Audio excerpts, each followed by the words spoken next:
Hi, I'm Tim. Welcome to Watchbox, and thanks for logging on. If you love this watch, email me, tmosso@thewatchbox.com. It's in the description below. Your purchase and pricing email question line for buying this or any watch you see on any Watchbox platform. Reach out to me directly. Email tmosso@thewatchbox.com.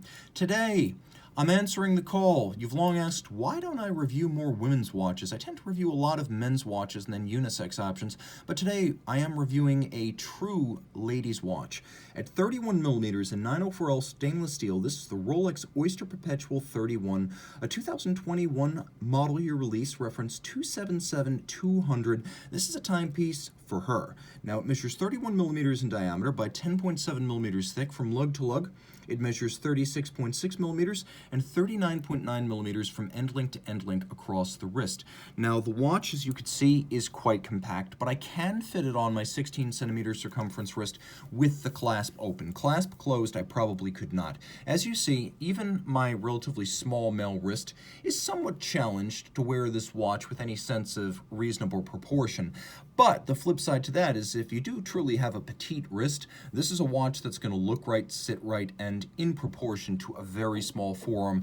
A child could even wear this watch, to be perfectly honest, so I'm not going to qualify this with any lower limit of wrist size. And you can see that it does fit quite well underneath the cuff with a thin profile and a domed bezel.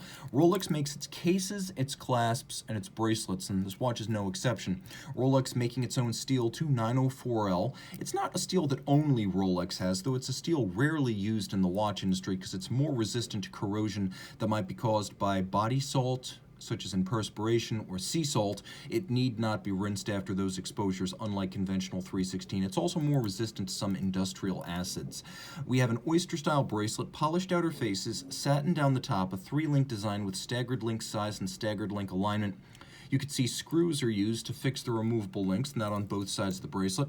We have a single fold clamshell that locks in place just like so, and it has a lift lock system. You can see that it's actually a trigger based on a beak and a hook. So as that closes, you can see how it latches. It's not a friction fit system. You do have to lift it to unlock it, which means you have more security than you might imagine. The internals are polished. You can see there's an embossed crown on the outside, satin across the top, polish across the outer faces, and then inside, demonstrate this as best I can, we do have the Easy Link feature that you'll find on larger men's models.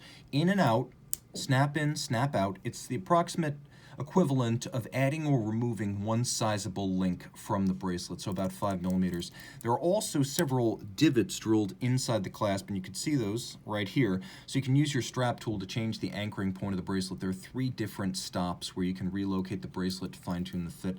The case is fluid and fashionable. This is not the super case from the men's sports watches. This is a graceful look shared with the larger Datejusts, Oyster Perpetuals, and Day-Dates. There's also a little bit of the lithe elegance of a Daytona in here, but unlike the Daytona, we have satination on the tops of the lugs and then polish on the case flank. Like the Oyster Perpetuals of yore, we have a domed bezel rather than the more common conical steel bezel featured on Rolex steel watches. We also have a crown, which is a screw down. It is a 100-meter water-resistant watch with a twin lock crown. The watch does feature hacking or stop seconds, which I will demonstrate right here. Pull the crown, stop the seconds, set the watch against a reference time. We have a bright blue lacquered dial that some have described as turquoise. It's a lovely, lustrous, bottomless kind of gleam. It looks like wet paint in perpetuity. We have white gold hands, white gold indices, and then a white gold crown. The idea for all that white gold is that it is tarnish resistant and will not oxidize or fade over time. As with all new model Rolex watches that have been redesigned since 2018, we have that little crown between Swiss and made down at 6 o'clock, and then we have a little crease down the center of the hands for better contrast against the dial base.